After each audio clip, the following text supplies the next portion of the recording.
Hello, and welcome to today's episode. Let me start with a simple truth. Everyone makes mistakes when learning English. It doesn't matter if you're young or old, fast or slow, beginner or advanced, mistakes are a natural part of the journey. And guess what? That's a good thing. But here's the catch. Some mistakes are small and harmless. Others can hold you back for months or even years without you realizing it. You see, learning a new language is not just about memorizing words or passing a test.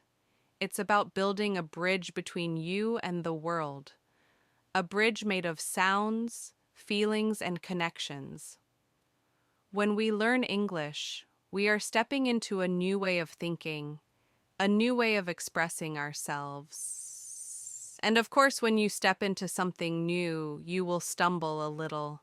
You might fall down, you might get frustrated, you might even wonder if you're doing something wrong. But here's what I want you to remember. Making mistakes doesn't mean you're failing, it means you're learning. Now, while making mistakes is normal, some mistakes are very common and very avoidable once you know about them. That's why in today's episode, I'm going to share with you the 7 biggest mistakes that most people make when learning English. And more importantly, I'll show you how to avoid them or fix them if you're already making them. These are not complicated ideas. You won't need fancy textbooks or expensive courses. All you need is awareness, small changes, and a little bit of courage. And trust me, even fixing just 1 or 2 of these mistakes can make a huge difference in how fast you improve and how confident you feel when speaking English. Imagine this.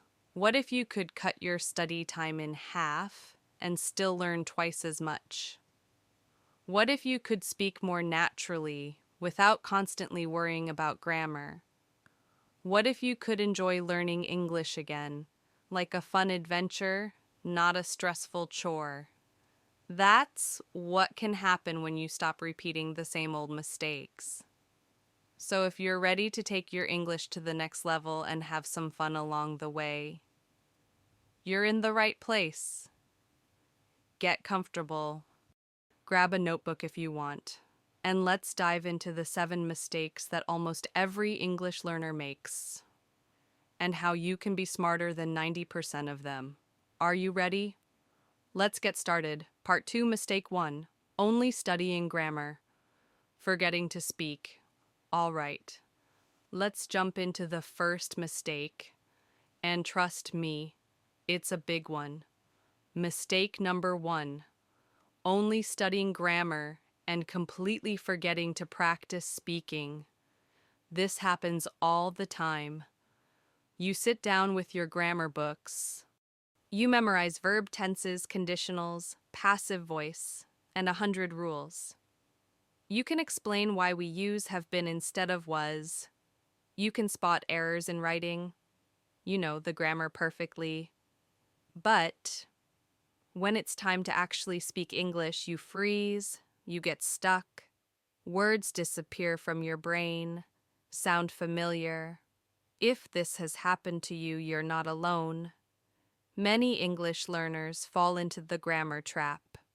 They believe that if they just study grammar hard enough, someday magically they will wake up and start speaking fluently. But that's not how language works. Language is not something you know. It's something you do. Think about riding a bicycle. You could read every book about bikes. You could memorize all the parts, the pedals, the gears, the handlebars. You could even pass a written test about cycling.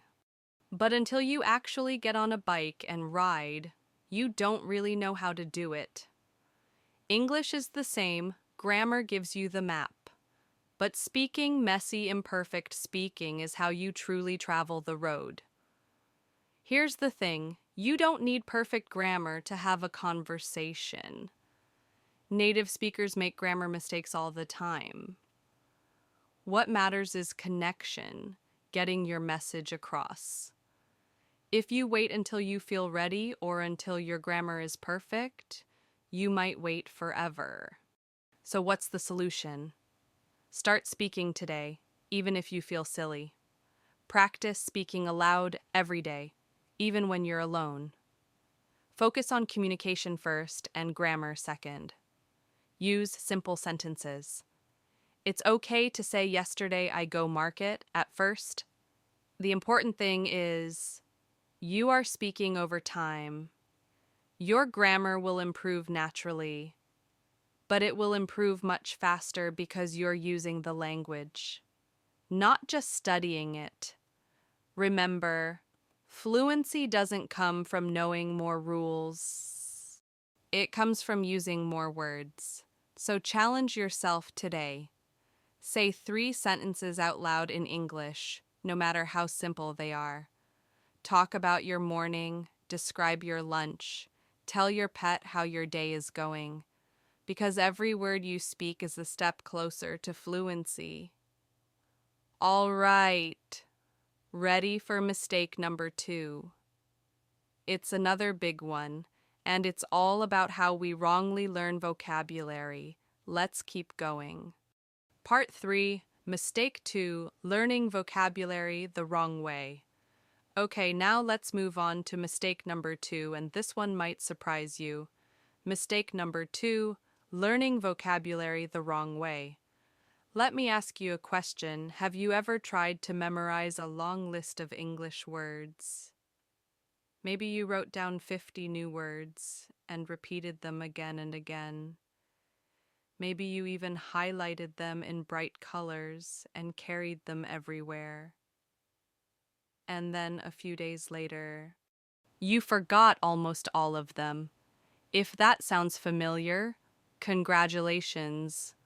You're completely normal because memorizing random word lists is one of the least effective ways to learn vocabulary. Here's why. Words are like puzzle pieces. If you just collect 100 puzzle pieces without putting them into a picture, you don't really know what they mean or how they connect. When you learn words out of context, your brain struggles to remember them. There's no story, no emotion, no why behind the word. But when you learn words in context, in real sentences, real situations, your brain naturally hooks them into memory. For example, instead of memorizing that decision means a choice, learn it like this. I made a big decision to study English abroad.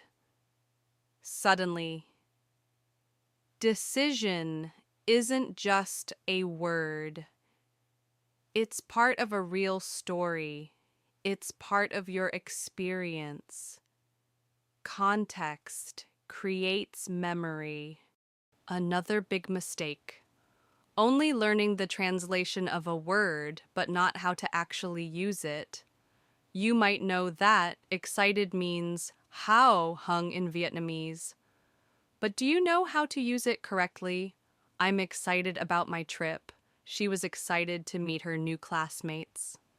Are you excited for the party tonight?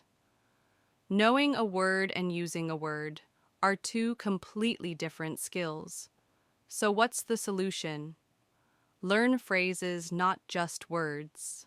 For example, instead of just decision, learn make a decision, see new words in sentences, read, listen, and pay attention to how native speakers use them. Use new words immediately. Try to write a sentence or speak a sentence with the word the same day you learn it. And most importantly, don't try to memorize 100 words at once.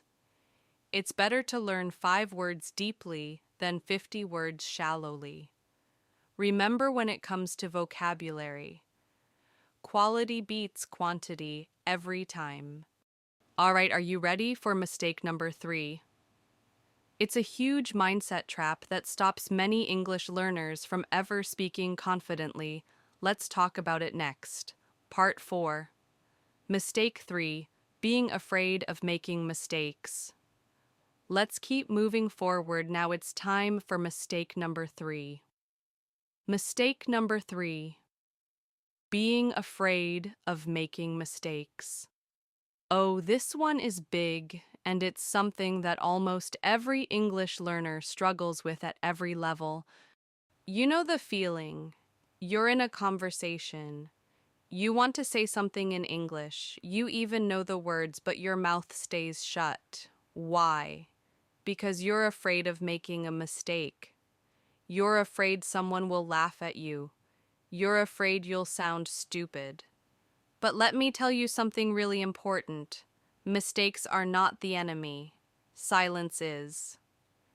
When you stay silent, you lose the chance to practice. You lose the chance to connect. You lose the chance to grow. And guess what? Native speakers make mistakes too all the time. They mix up words, they forget grammar rules, and they don't care because communication is what matters.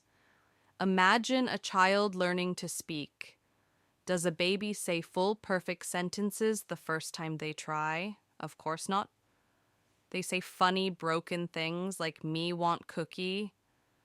And what do parents do? They don't laugh at the child, they celebrate. Because speaking even imperfectly is a victory. It's the same for you. Here's the mindset shift you need. Every mistake you make is proof that you're trying. Every mistake you make brings you closer to fluency. Every mistake you make is a badge of bravery. So instead of thinking, what if I make a mistake? Start thinking, what will I learn from this mistake? Speak up. Speak bravely. Speak proudly, even if it's not perfect.